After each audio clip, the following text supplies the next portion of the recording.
जिनमें अभी मंच पर आपने देखा होगा कुछ छात्रों को स्वामी विवेकानंद युवा सशक्तिकरण योजना के अंतर्गत टैबलेट और स्मार्टफोन का वितरण हुआ। इसके साथ ही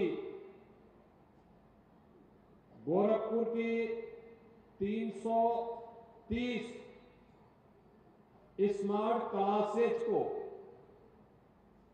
शुभारंभ करने के लिए प्रमाण पत्र वितरण का भी एक कार्यक्रम है और प्रोजेक्ट अलंकार के अंतर्गत गवर्नमेंट इंटर कॉलेजेज में, गवर्नमेंट गर्ल्स इंटर कॉलेजेज में या सरकार के द्वारा अनुदानित अशासकीय इंटर कॉलेजेज में भवन निर्माण के लिए सरकार के अनुदान कार्यक्रम को आगे बढ़ाने का एक नया अभियान है। इस कार्यक्रम में जुड़े हुए प्रदेश भर के हमारे सभी जो संस्थाएं आज इस कार्यक्रम के साथ जुड़ी हुई हैं, उसके भी प्रधानाचार्य और वहां के छात्र छात्राएं भी होंगी। इन सभी कार्यक्रमों के लिए मैं उत्तर प्रदेश के उन लाखों छात्र छात्राओं को जो इस अभियान से लाभान्वित होने वाले हैं, विद्यालयों को, उनके शिक्षकों को, प्रधानाचार्यों को और शासकीय सहायता प्राप्त अशासकीय विद्यालयों के प्रबंधकों को भी मैं हृदय से बधाई देता हूं, अपनी शुभकामनाएं देता हूं। 3 प्रकार के जो एक कार्यक्रम है, जिसमें पहला मैंने बताया कि टैबलेट और स्मार्टफोन 2021 में, नवंबर 2021 में हम लोगों ने इस योजना को प्रारंभ किया था। इसके पीछे का उद्देश्य था कि हम प्रदेश की अपनी युवा शक्ति को डिजिटली सक्षम बना सके।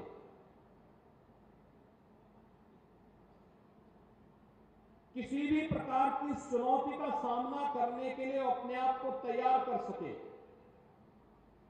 खासतौर पर जो चुनौती हमारे सामने आती है वह चुनौती होती है, जैसे इस सदी की सबसे बड़ी महामारी थी कोरोना। कोरोना में स्कूल कॉलेजेस बंद हो गए, ठप हो गए, पठन पाठन बंद सा हो गया। उन स्थितियों में कैसे हम लोग इस कार्यक्रम को आगे बढ़ाएं, तब प्रधानमंत्री मोदी जी ने एक विजन दिया था कि अगर फिजिकली प्रेजेंस होना कठिन है तो हम लोग तकनीक का उपयोग करें वर्चुअली।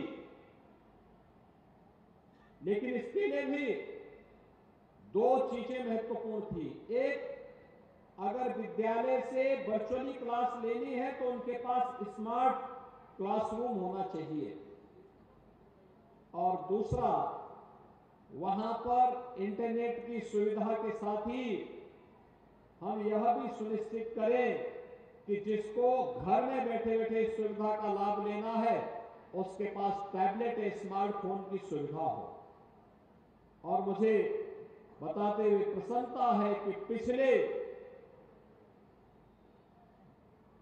2-3 वर्ष के अंदर हम लोगों ने प्रदेश के अंदर 20 लाख से अधिक छात्रों को अब तक टैबलेट और स्मार्टफोन उपलब्ध करवाने का काम किया है, जिस क्रम में आज गोरखपुर में भी 4000 से अधिक विद्यार्थियों को यह सुविधा उपलब्ध करवाई जा रही है। बिना भेदभाव के हर युवा को, जिससे वह तकनीकी दृष्टि से डिजिटली अपने आप को सक्षम कर सके। आप इसमें देखेंगे आपके टैबलेट स्मार्टफोन में केंद्र और राज्य सरकार की युवाओं से जुड़ी हुई सभी प्रकार की, छात्रों से जुड़ी हुई सभी प्रकार की योजनाओं को उसमें जोड़ा गया है। आप अगर उस स्मार्टफोन और टैबलेट को देखेंगे तो उसके माध्यम से आपको केंद्र और राज्य शासन से जुड़ी हुई सभी महत्वपूर्ण जानकारियां प्राप्त हो जाएंगे और उसके अनुरूप आप अपने आप को तैयार करके स्वावलंबन के रूप में अपने जीवन को आगे बढ़ाने में योगदान देकर के प्रधानमंत्री मोदी जी के विकसित भारत की परिकल्पना को साकार करने में अपना योगदान दे पाएंगे। तो एक टैबलेट और स्मार्टफोन वितरण का एक कार्यक्रम, इसमें हमें 2 करोड़ युवाओं को इस योजना के साथ जोड़ना है और यूपी को डिजिटल इंडिया मिशन के साथ देश के अग्रणी राज्य के रूप में स्थापित करना है। और इसके लिए इस बड़े कार्यक्रम में आज मुझे गोरखपुर में इतने युवा विद्यार्थियों के साथ जुड़ने का अवसर प्राप्त हुआ है, जिन्हें टैबलेट और स्मार्टफोन प्राप्त हुआ है उन सबको मेरी बधाई। जिन्हें नहीं प्राप्त हुआ है वे इंतजार करें, उनको भी इस योजना का लाभ अवश्य प्राप्त होगा। इसके लिए मैं अभी से उनको अपनी शुभकामनाएं देता हूं। सर्विस भी देगी, फ्री में सर्विस देगी, उनके लोग भी उसके साथ जुड़े होंगे। और अगर आप एक बार उसके साथ जुड़ जाएंगे, आपकी हिचक दूर हुई, तो आप देखेंगे लंबे समय तक आपको डिजिटली उतनी मजबूती प्राप्त होगी। और आने वाले समय में आप अपने आप को, क्योंकि अब तो हम इतना आगे इसमें मजबूती के साथ, पूरी दुनिया इधर भाग रही है, पूरी दुनिया इसके साथ जुड़ रही है। यानी हम लोग तो गांव-गांव में, कल हम लोगों ने उत्तर प्रदेश में कुछ नए कार्यक्रम प्रारंभ किए थे, जैसे मॉडल फेयर प्राइस शॉप। ये राशन की दुकानें अब हम मॉडल शॉप के रूप में विकसित कर रहे हैं और वहां पे कॉमन सर्विस सेंटर भी स्थापित कर रहे हैं। वहीं पे आप पूरे हम रेवेन्यू रिकॉर्ड को अब डिजिटली कर रहे हैं। अब उसमें लेखपाल को जरीब लगा के नापने की आवश्यकता नहीं पड़ेगी। उस समय के बाद आप देखना, वो तो एक जगह बैठ करके ही आप तय कर लेंगे कि आपकी जमीन का कोऑर्डिनेट क्या है और उसी के अनुरूप आपको आपकी जमीन पर कब्जा लेने से कोई वंचित नहीं कर सकता, क्योंकि वह तो आपके पास डिजिटली आपके पास एक प्रमाण हो जाएगा। एक बड़ा कार्यक्रम ऐसे ही, चाहे वो रेवेन्यू रिकॉर्ड हो, चाहे वो किसी भी अन्य प्रकार के कार्यक्रम, अगर आप यहां से सीखना प्रारंभ करेंगे तो आपको आने वाले समय में कहीं भी मात नहीं खानी पड़ेगी। और अभी से उस सकारात्मक ऊर्जा के साथ जुड़ करके आपको अपने आप को आगे बढ़ाना है। और तीसरा कार्यक्रम हम लोग यहाँ पे जो प्रारंभ कर रहे हैं, जो प्रदेश की सबसे बड़ी योजना है, और वह है प्रोजेक्ट अलंकार।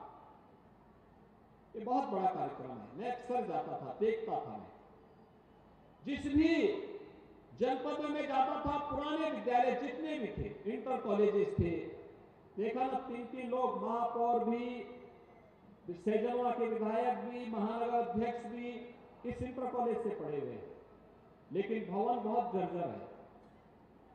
नया भवन हमने 2 साल पहले बना करके तैयार किया है यहाँ पे।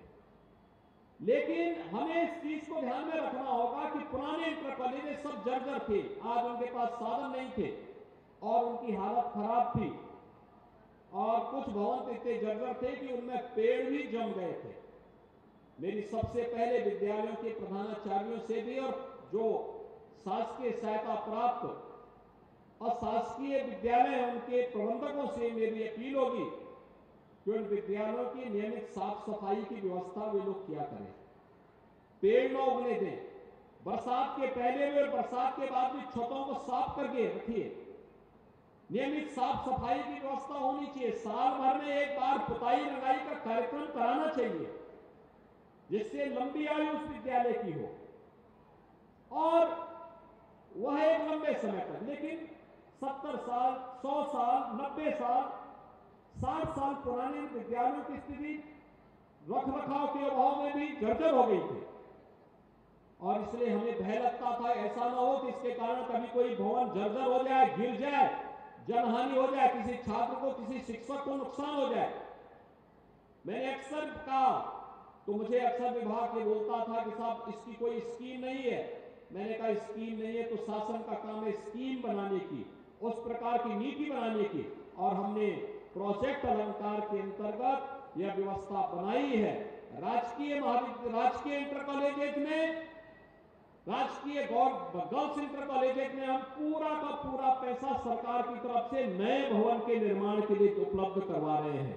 और आज आपका की जिम्मेदारी बनती है कि नए भवन के कार्यक्रम को समयबद्ध तरीके से आप आगे बढ़ा करके जब पूरा भवन आपका बन जाएगा तो उसके बाद आप आसानी के साथ अपने नए भवन में जाइए और पुराने जर्जर भवन को, अगर वह हेरिटेज बिल्डिंग नहीं है तो जो लोग बाहर हैं वे अंदर आ सकते हैं, भीगे मत, अंदर आ सकते हैं, अंदर आ जाए, बीच बीच में कहीं